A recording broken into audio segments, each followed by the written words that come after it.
ನಮ್ಮ ಚಾನಲ್ಗೆ ಹೊಸಬರಾಗಿದ್ದರೆ ಲೈಕ್ ಮಾಡಿ, ಸಬ್ಸ್ಕ್ರೈಬ್ ಮಾಡಿ, ಬೆಲ್ ಐಕನ್ ಕ್ಲಿಕ್ ಮಾಡಿ. ಇವತ್ತಿನ ರೆಸಿಪಿ ಜೋಳದ ಮುಟ್ಟಿಗೆ. ಉತ್ತರ ಕರ್ನಾಟಕದಲ್ಲಿ ತುಂಬಾ ಸ್ಪೆಷಲ್ ಆಗಿರುವಂಥ ರೆಸಿಪಿ. ಇದನ್ನು ದೊಡ್ಡವರಿಂದ ಹಿಡಿದು ಚಿಕ್ಕ ಮಕ್ಕಳು ಇಷ್ಟಪಟ್ಟು ತಿನ್ನುವಂಥ ಎನರ್ಜಿ ಫುಡ್ ಅಂತಲೇ ಹೇಳ್ಬೋದು.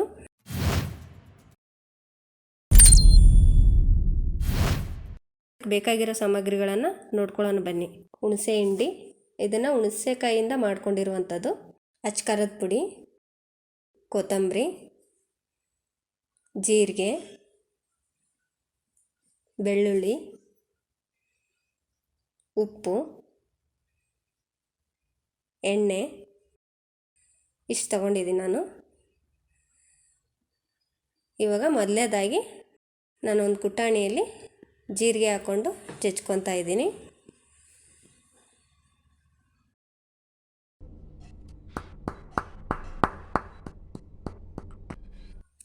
ಇವಾಗ ಅದರಲ್ಲೇ ಬೆಳ್ಳುಳ್ಳಿನೂ ಹಾಕ್ಕೊತಾ ಇದ್ದೀನಿ.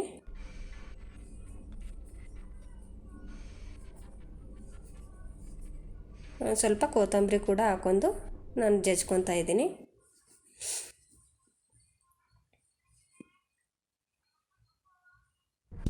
ಸ್ವಲ್ಪ ತರಿಯಾಗಿ ಜಜ್ಕೊಂಡ್ರೆ ಸಾಕು, ಜಜ್ಕೊಂಬಿಡಿ. ಇಷ್ಟು ಜಜ್ಕೊಂಡ್ರೆ ಸಾಕು. ಇವಾಗ ನಾನು ಸೈಡಲ್ಲಿಟ್ಟು ಇನ್ನೊಂದು ಪಾತ್ರೆಗೆ ನೀರು ಹಾಕ್ಕೊಂಡು ಸ್ಟವ್ ಮೇಲೆ ಇಟ್ಕೊಂಡಿದ್ದೀನಿ. ಮತ್ತು ಸೈಡಲ್ಲಿ ನಾನು ಹಿಟ್ಟನ್ನು ಕೂಡ ಜರಡಿಯಿಂದ ಇಟ್ಕೊತಾ ಇದ್ದೀನಿ.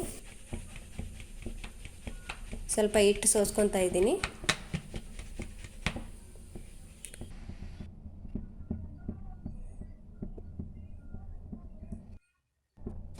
ನೋಡಿ, ನೀರು ಈ ಥರ ಜಾಸ್ತಿ ಕಾಯಬೇಕು. ಈ ಥರ ಗುಳ್ಳೆ ಥರ ಬರುವಾಗ ನಾವು ಅದನ್ನ ಹಿಟ್ಟಿಗೆ ಹಾಕಿ ಕಲಿಸ್ಕೋಬೇಕು ನೀರನ್ನ. ಇವಾಗ ಬಂದಿದೆ ನೋಡಿ ಆ ಥರ. ನಾನು ಹಂಗೆ ಹಂಚನ್ನು ಅದೇ ಒಲೆ ಮೇಲೆ ಕಾಯಕ್ಕೆ ಇಟ್ಬಿಡ್ತೀನಿ. ಸೈಡಿಗೆ ಹಿಟ್ಟು ಕಲಿಸ್ಕೊತಾ ಇದ್ದೀನಿ ನೋಡಿ. ಸ್ವಲ್ಪ ನೀರು ಹಾಕಿ ಹಿಟ್ಟು ಕಲಿಸ್ಕೋಬೇಕು. ಸ್ವಲ್ಪ ಬಿಸಿ ಜಾಸ್ತಿ ಇರೋದ್ರಿಂದ ಸ್ವಲ್ಪ ಒಂದು ಚಮಚೆಯಿಂದ ನಾನು ಕಲಿಸ್ಕೊತಾ ಇದ್ದೀನಿ.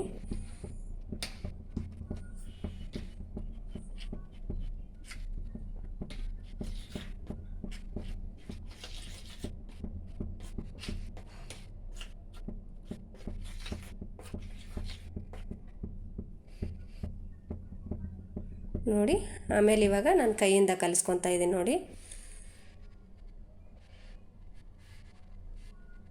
ಬಿಸಿನೀರು ಹಾಕೋದ್ರಿಂದ ಹಿಟ್ಟು ಜಿಗಿ ಬರುತ್ತೆ, ರೊಟ್ಟಿ ಕೂಡ ಸಾಫ್ಟಾಗಿ ಬರುತ್ತೆ, ಮೆತ್ತಗಾಗ್ತವೆ. ಇವಾಗ ಇನ್ನೊಂದು ಪಾತ್ರೆಯಲ್ಲಿ ಇನ್ನೊಂದು ಸ್ವಲ್ಪ ನೀರು ಹಾಕ್ಕೊಂಡು ನಾನು ಒಂದು ಬಟ್ಟೆ ತೊಗೊಂಡಿದ್ದೀನಿ, ಕಾಟನ್ ಬಟ್ಟೆ. ಅದನ್ನು ಕೈಯಿಂದ ಚೆನ್ನಾಗಿ ನಾದ್ಕೊಂಡು ಬಿಡಬೇಕು ಹಿಟ್ಟನ್ನ. ನಾವು ಎಷ್ಟು ಚೆನ್ನಾಗಿ ನಾದ್ಕೊತೀವೋ ಅಷ್ಟು ಜಿಗಿ ಬರುತ್ತೆ, ರೊಟ್ಟಿ ಕೂಡ ಅಷ್ಟೇ ಚೆನ್ನಾಗಿ ಬರುತ್ತೆ. ನಮಗೆ ಯಾವ ಅದಕ್ಕೆ ಬೇಕೋ ಅದಕ್ಕೆ ನಾದ್ಕೋಬೇಕು. ಪೂರ್ತಿ ಗಟ್ಟಿಯಾಗಿ ಕಲಿಸ್ಬಾರ್ದು, ತೆಳುವಾಗಿ ಕಲಿಸ್ಬಾರ್ದು, ಒಂದು ಮೀಡಿಯಮ್ ಸೈಜಲ್ಲಿ ಕಲಿಸ್ಕೋಬೇಕು. ಇವಾಗ ಸ್ವಲ್ಪ ಒಣ ಹಿಟ್ಟನ್ನು ನಾನು ಜರಡಿಯಿಂದ ಹಿಡ್ಕೊತಾ ಇದ್ದೀನಿ.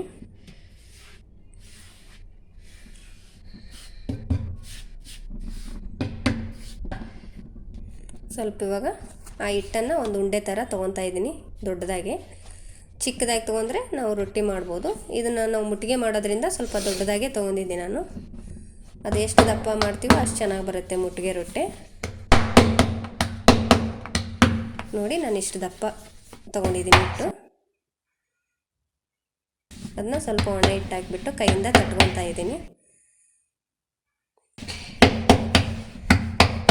ಸ್ವಲ್ಪ ದಪ್ಪಗೆ ತಟ್ಕೋಬೇಕು ಮುಟ್ಟಿಗೆ ಮಾಡೋಕ್ಕಂದರೆ.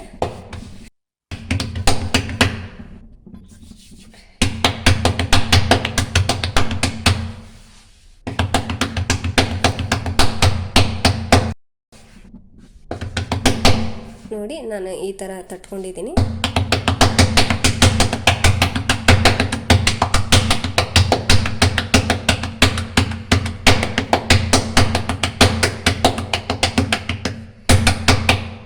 ಈ ಥರ ತಟ್ಕೊಂಡ್ರೆ ಸಾಕು. ಸ್ವಲ್ಪ ಎಷ್ಟು ದಪ್ಪ ಇದೆ ನೋಡಿ, ಈ ದಪ್ಪ ಇರಬೇಕು.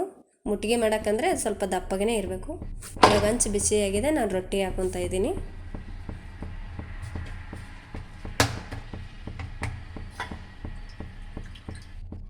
ಇವಾಗ ಕಾಟನ್ ಬಟ್ಟೆಯಿಂದ ನಾನು ನೀರು ಹಚ್ಬಿಟ್ಟು ಹಚ್ಕೊತಾ ಇದ್ದೀನಿ ರೊಟ್ಟಿ ಮೇಲೆ.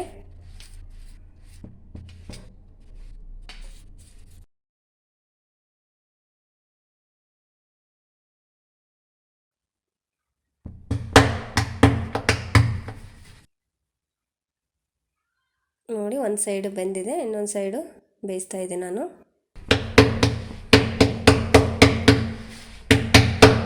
ಚೆನ್ನಾಗಿ ಬೇಯಿಸ್ಕೋಬೇಕು, ಸ್ವಲ್ಪ ದಪ್ಪ ಇರೋದ್ರಿಂದ ಹಸಿ ಹಿಟ್ಟಿರಬಾರ್ದು ಒಳಗಡೆ. ಅಂಚು ಚೆನ್ನಾಗಿ ಕಾದ್ಮೇಲೆ ಹಾಕಬೇಕು. ಇವಾಗ ಎರಡು ಸೈಡು ನಾನು ಚೆನ್ನಾಗಿ ಬೇಯಿಸ್ಕೊತಾ ಇದ್ದೀನಿ ರೊಟ್ಟಿನ.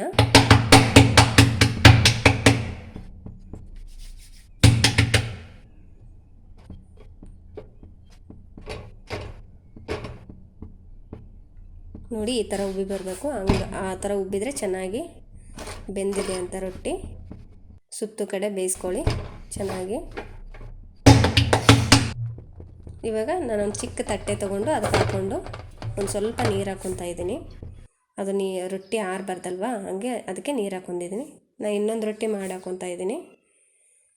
ನೋಡಿ ಅದನ್ನು ಕೂಡ ಬೇಯಿಸ್ಕೊಂಡು ಇವಾಗ ಅದೇ ತಟ್ಟೆಯಲ್ಲಿ ಹಾಕ್ಕೊತಾ ಇದ್ದೀನಿ. ಅದಕ್ಕೂ ಒಂದು ಸ್ವಲ್ಪ ನೀರು ಹಾಕ್ಕೊಂಡಿದ್ದೀನಿ. ಇವಾಗ ಮೊದಲನೇದಾಗಿ ನಾನು ಹುಣಸೆ ಹಿಂಡಿ ತೊಗೊಂಡಿದ್ನೆಲ್ಲ ಅದನ್ನು ರೊಟ್ಟಿಗೆ ಹಚ್ಕೊತಾ ಇದ್ದೀನಿ. ರೊಟ್ಟಿ ತುಂಬ ಹಚ್ಕೊಂಡ್ಬಿಡಿ ಅದನ್ನು ಕೈಯಿಂದಾನೆ ನೀಟಾಗಿ.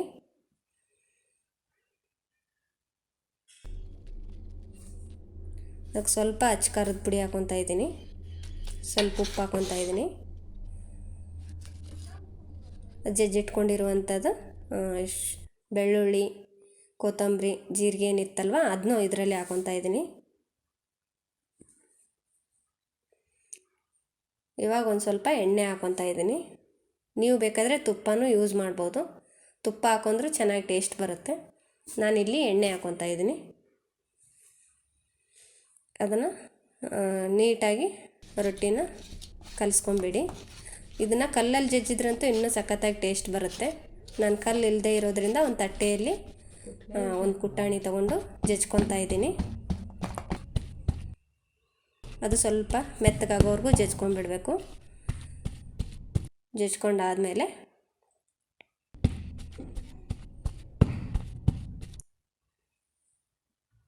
ಇವಾಗ ಕೈಯಿಂದ ಕಲಿಸ್ಕೊಂಬಿಡಿ ಅದನ್ನು. ನೋಡಿ ಎಷ್ಟು ಸಾಫ್ಟಾಗಿ ಬಂದಿದೆ ರೊಟ್ಟಿ. ಈ ಥರ ಚೆನ್ನಾಗಿ ಕಲಿಸ್ಬೇಕು ಕೈಯಿಂದನೇ. ಕಲಿಸ್ಕೊಂಡು ಉಂಡೆ ಥರ ಕಟ್ಕೊಂಡ್ಬಿಡಿ ಅದನ್ನು. ನಮಗೆ 2 ರೊಟ್ಟಿಯಲ್ಲಿ 2 ಉಂಡೆ ಆಗಿದೆ. ನೋಡಿ ಈ ಥರ ಉಂಡೆ ಕಟ್ಕೊಂಡಿದ್ದೀನಿ ನಾನು.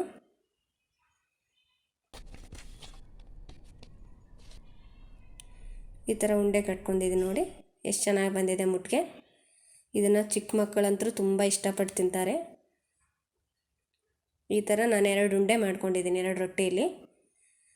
ಎಷ್ಟು ಸಖತ್ತಾಗಿ ಬಂದಿದೆ ಅಲ್ವಾ, ನೋಡಿದ್ರೇ ತಿನ್ಬೇಕನ್ಸುತ್ತೆ. ಈ ರೆಸಿಪಿನ ನೀವು ಒಂದ್ಸರಿ ಮನೇಲಿ ಮಾಡ್ಕೊಳ್ಳಿ. ನೋಡಿ ಎಷ್ಟು ಮೆತ್ತಗೆ ಬಂದಿದೆ, ಚಿಕ್ಕ ಮಕ್ಕಳಂತೂ ತುಂಬ ಇಷ್ಟಪಟ್ಟು ತಿಂತಾರೆ. Thank you.